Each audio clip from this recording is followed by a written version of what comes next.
but it was I, Dio!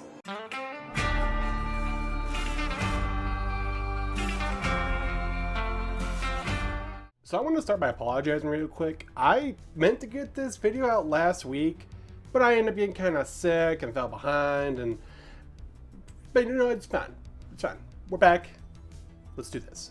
So Steel Ball Run marks the biggest shakeup in the history of this franchise since Stardust Crusaders. Acting as a bit of a soft reboot, we have a whole new universe to work with, we have a whole new set of characters and lore to work with. There's a whole bunch of new stuff. And with that, we also get a shake-up to the formula. Instead of the usual stand battle of the week type of vibe, now everything actually does feel a little bit more serialized and a little bit more connected together in a cohesive manner. This may have been because during the run of this series, Araki did move from publishing in Weekly Shonen Jump to the monthly Ultra Jump magazine, I believe it is. Which would have obviously given him a lot more freedom and a lot more time to really do what he wants to do instead of having to crunch and make sure a new chapter is out by the end of the week. But the question is, how did it turn out? Well, let's get into it in my review of JoJo's Bizarre Adventure Part 7, Steel Ball Run.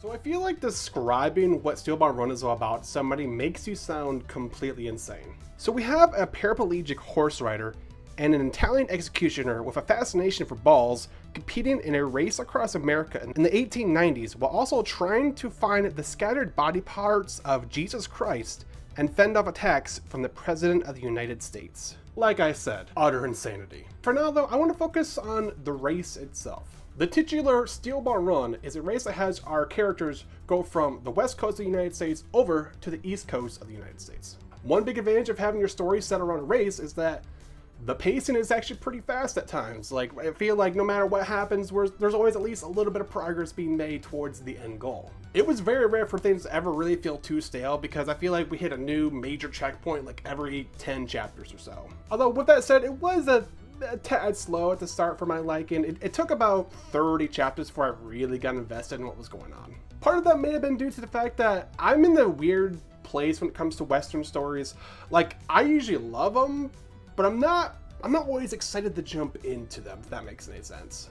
But because we're always traveling and we're always moving towards a goal, we do get to see a nice variety of locations. We get a lot of deserts from the western side of the United States. We get a lot of the foresty midwestern areas. We even get some areas that take place in like a frozen tundra, like up in the Michigan, Canada area. And of course, we get to see a lot of iconic cities. Also, going to say, I really like Araki's choice to have the story take place during 1890. The last few parts have all taken place in not modern or near modern times, so now having technology be more or less non-existent did lead to a couple of interesting scenarios here and there.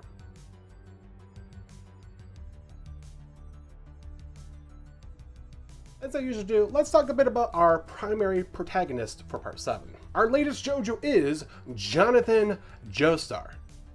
No, not you. I'm talking about this guy, Johnny Joestar. We find out at the beginning of the story that Johnny is a washed-up former horse racing prodigy.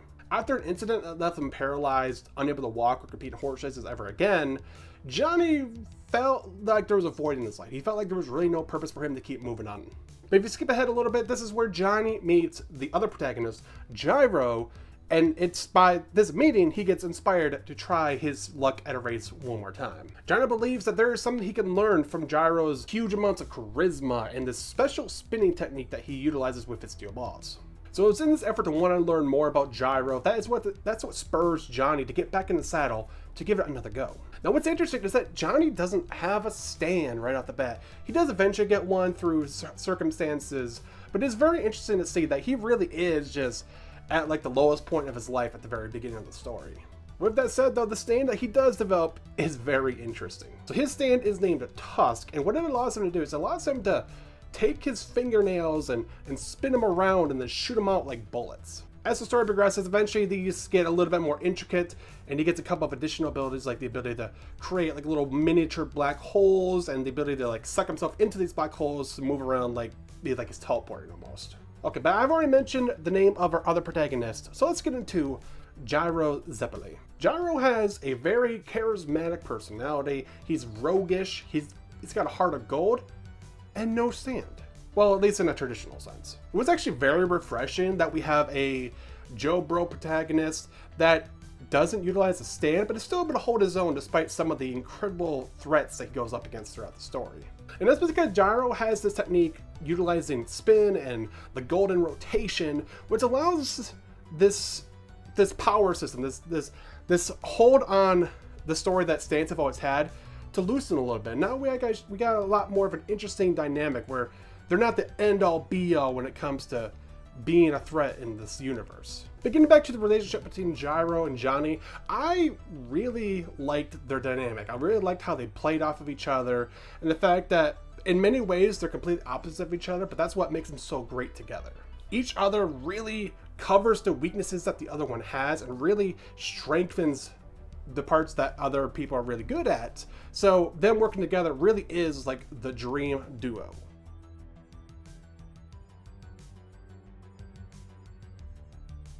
And of course, with some great protagonists, we also have some excellent villains, and Steel Bar Run's Rogues Gallery of Villains is indeed excellent. Firstly, we have Diego Brando. Even though he's this universe's equivalent of Dio, he is in many ways a lot more interesting a character than the old Dio ever was to me.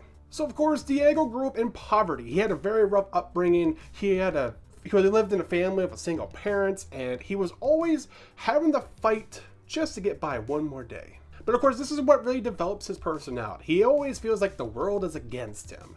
So he uses his skills as a naturally talented horse rider to try and carve a path through life and make a name for himself. Oh yeah, and he can turn into a dinosaur. But it was I, Dio! I just assumed he was also going to have the world. So early on in the story, when it looks like he could potentially have been stopped in time to dodge bullets, but it turned out to be something else, that was a good curveball. Good job, Rocky. I enjoyed that. But make no mistake though, even though Diego was a great villain, he is not the one that shines brightest throughout this story. No. That honor is going to go to Funny Valentine. So Valentine is a former US soldier who eventually rose to become the President of the United States. His belief in absolute patriotism is what really defines him as a character. He was instilled with these very patriotic ideals as a kid when he saw his father die as a war hero of sorts. And it was that what motivated him to take on the position of being the United States president and do whatever he can to protect those ideals of freedom, peace, and all that jazz. Which means naturally it leads to Valentine being a little bit power hungry, which is why he orchestrates the entire Steel Bar run in order to sneakily discover the whereabouts of the scattered remains of the body of Jesus Christ. No, I am being dead serious. It is said that whoever has all of the parts of the Holy Corpse would be imbued with miraculous powers, the ability to do pretty much whatever you want. So once Johnny and Gyro start to kind of piece together what's going on, that's when they start going at odds against the president and all of his henchmen. In particular, Funny Valentine's stand, dirty deeds done dirt cheap. So D4C, as we'll call it, allows Valentine to, how do I explain this? He can travel between alternate worlds, like different universes, parallel universes, and then once he like kind of goes back and forth between different universes, he can bring in like clones or alternate versions of the people that exist in his world.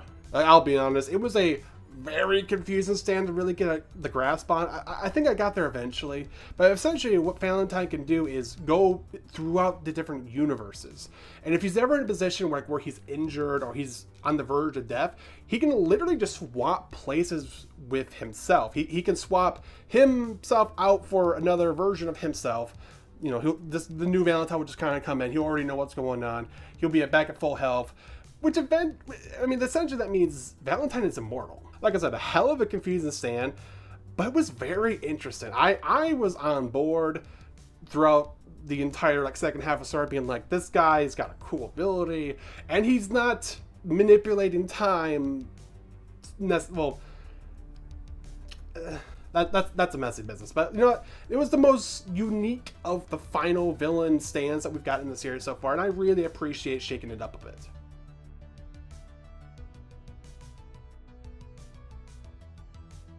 I touched on it very briefly at the end of the last section, but I really wanted to commend Araki for going above and beyond to really make the stand battles different in this part from the previous ones. What I mean by that specifically is that I feel like now it's more so about the characters themselves and less so about the stands. In parts 3 through 6, I feel like Araki would come up with a cool stand design and then be like, okay, now I need a throwaway henchman to be the stand master, and then we're gonna fight the stand, and then by coincidence we're gonna also defeat the stand user in the process. However, in Steel Ball Run, I feel like now Araki comes up with a character, like a villainous character, and then he creates a stand that will complement the character and their goals or whatever they're trying to do. Which for me made the whole narrative just feel a lot more organically made, a lot more natural, since it's no longer like we hit a wall, it's like, oh, here's a stand we gotta defeat, spend a couple chapters fighting the stand, move on, oh, there's another stand, let's fire that stand, rinse and repeat. Now that the more minor villains actually are a bit more fleshed out, their motivations are, they actually have motivations now, they fit into the story just a lot smoother. An example of this that I really want to highlight is Ringo Road You would think that somebody like this dude, who is able to rewind time, would be like the big bad major villain at the end of the story. But no, like his goals really are a little bit more minor. He's not trying to take over the world. He's just trying to better himself after he had some experiences as a child that made him feel inadequate. And through their pretty rigorous battle, even Gyro comes to be like, hey, this dude, you know, he's got a relatively noble cause. He's not really trying to be too villainous, although I guess he kills people, so he is kind of villainous in a way. But Gyro takes these lessons and applies them to himself, and even is inspired to better himself just based off of the actions of this minor villain.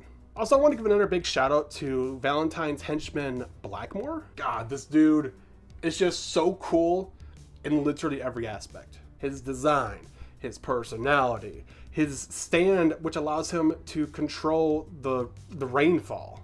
It's a huge shame he didn't really stick around too long. I think I even made a comment in my Gilda server at one point where I was like, this dude, this Blackmore guy, he's so freaking awesome. I love him. Before he like got killed in the next chapter. Also, I already touched on this earlier as well, but the introduction of the spin or the rotation, whatever you want to call it, into Gyro and Johnny's variety of tools, it makes the stand battles a lot more interesting too, because now there are ways that you can affect and damage stands that aren't just punching it with your own stand.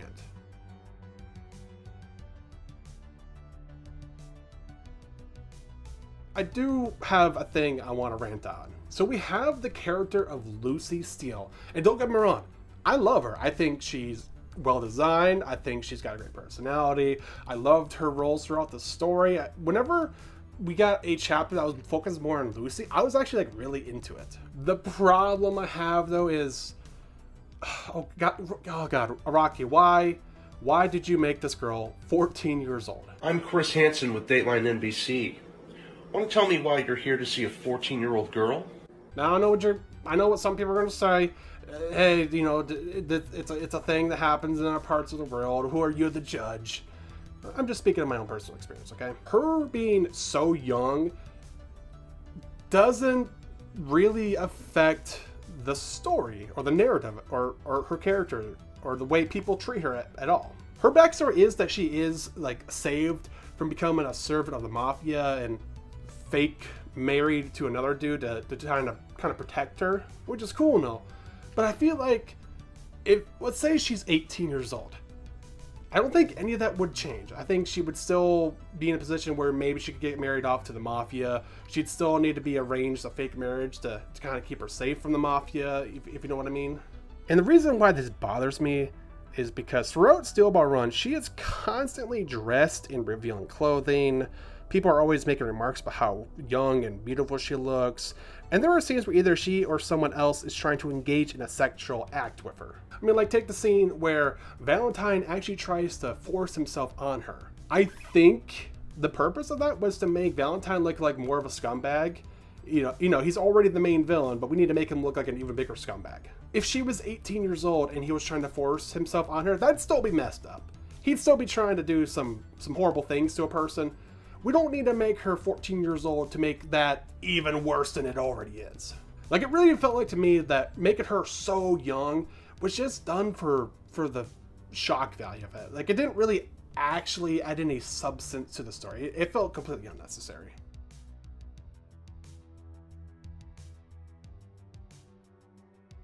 All in all, I have to say, Steel Ball Run was a fascinating change up for the series. In many ways, it is leaps and bounds more technically sound and improved on than the previous parts. And there are a couple of things I'll nitpick, like the early pacing and the whole Lucy Steele thing. But really, those are our pretty incredibly minor things, all things considered. One thing I will note though is I do find that the use of a technique based around spinning motion doesn't work super well in a manga for me. So I feel like Steel Ball Run is going to be a part that's gonna benefit immensely from an anime adaptation one day. Here's to hoping that becomes a reality. I'll go as far as to say that Johnny and Gyro are potentially my favorite duo of the entire series so far. I'll need to sit back and actually reflect on that, but I really enjoyed them as characters. And I already said this, the cast of villains, top notch. I love Diego, I love Valentine, I love some of the minor characters, like I already mentioned Blackmore and Ringo. So I can 100% see why somebody would say Steel Ball Run is their favorite part. Now, I don't think I would. Again, I need to sit on it, think about it for a little bit longer, but I did enjoy it quite a bit. So with this chapter coming to an end, being left behind, it is time to look to the future of what is coming next. In my next video, I'm going to be reviewing the entirety of JoJo's Bizarre Adventure Part 8, JoJolion. So if you guys want to see that, make sure you hit the subscribe button so you don't miss out on the next upload. Also consider hopping into the Gilded server. I post all my immediate first reactions to stuff I'm reading or watching for upcoming reviews in there. So if you want to see me freak out about something, I'll probably post it in there. There might even be something I don't even get into the review, so if you want the full experience, make sure you're in there. But until then though, I've been LootingKyle. Remember guys, have yourselves a wonderful rest of your day, and be kind to others. Take care.